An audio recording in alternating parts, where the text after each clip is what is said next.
ദമു എന്ത് പറ്റിയടാ? ചായ നെറുകന്തലേ കയറി ബ്ലോക്ക് ആയതാ. അപ്പൊ പ്രതീക്ഷയ്ക്ക് വകയുണ്ട്. ബിഗ് ബോസ് എന്ന പ്ലാറ്റ്ഫോമിനോട് നന്ദി പറയുന്നു.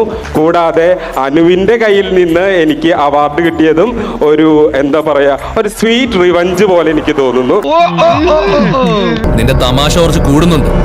വായി തോന്നിയത് വിളിച്ച് കൂവിയാണ്ടല്ലോ. 2 എമിനന്റ് ലേഡീസിന്റെ ഇടയിൽ നിന്നുകൊണ്ട് എനിക്ക് അവാർഡ് വാങ്ങാൻ സാധിച്ചതിൽ ഒരുപാട് സന്തോഷം. അപ്പൊ നീ ഒരുങ്ങി തന്നെ ഇറങ്ങിയിരിക്കുകയാണല്ലേ?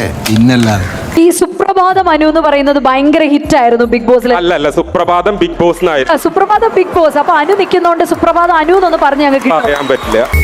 അല്ല പിന്നെ ഇതെന്താ അവന്മാരുടെ പ്രശ്നം? ബിഗ് ബോസ് കഴിഞ്ഞാൽ പ്രണയം എന്തിനോടാണ്? ബിഗ് ബോസ് കഴിഞ്ഞാൽ പ്രണയം എനിക്ക് എന്നോട് തന്നെയാണ്. അത് ശരി.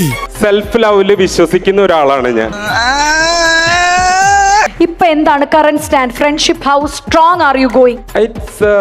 സത്യം പറഞ്ഞിട്ടുണ്ടെങ്കിൽ ഒരു പ്രൊഫഷണൽ ബന്ധം മാത്രമേ ഞങ്ങൾ തമ്മിലുള്ളൂ. നീ അതിൽ കൂടുതൽ ഒരു ഇതിലോട്ട് പോകാനായിട്ട് എനിക്ക് ഇഷ്ടമല്ല. കുറച്ച് ഓവർ ആയാലും എല്ലാവരും ശ്രദ്ധിക്കൂ. ഇപ്പൊ എന്നെ ഇന്റർവ്യൂ ചെയ്ത അഞ്ജന മാഡം അവിടെ ഇരിക്കുന്നു.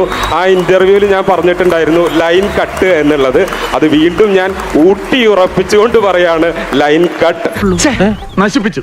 അല്ലെങ്കിലും വേണ്ട സമയത്ത് ഒരു നല്ല കാര്യം ചെയ്യാൻ അവനെ കൊണ്ട് പറ്റൂല. കഴുത ഒരു പ്രൊഫഷണൽ റിലേഷൻഷിപ്പ് എനിക്ക് ഒളിവോ മറയോ അല്ലെങ്കിൽ ഒരുപാട് ഓവർ ക്യൂട്ട്നെസ് ഒന്നും വാരി വിതറാനായിട്ട് അറിയില്ല.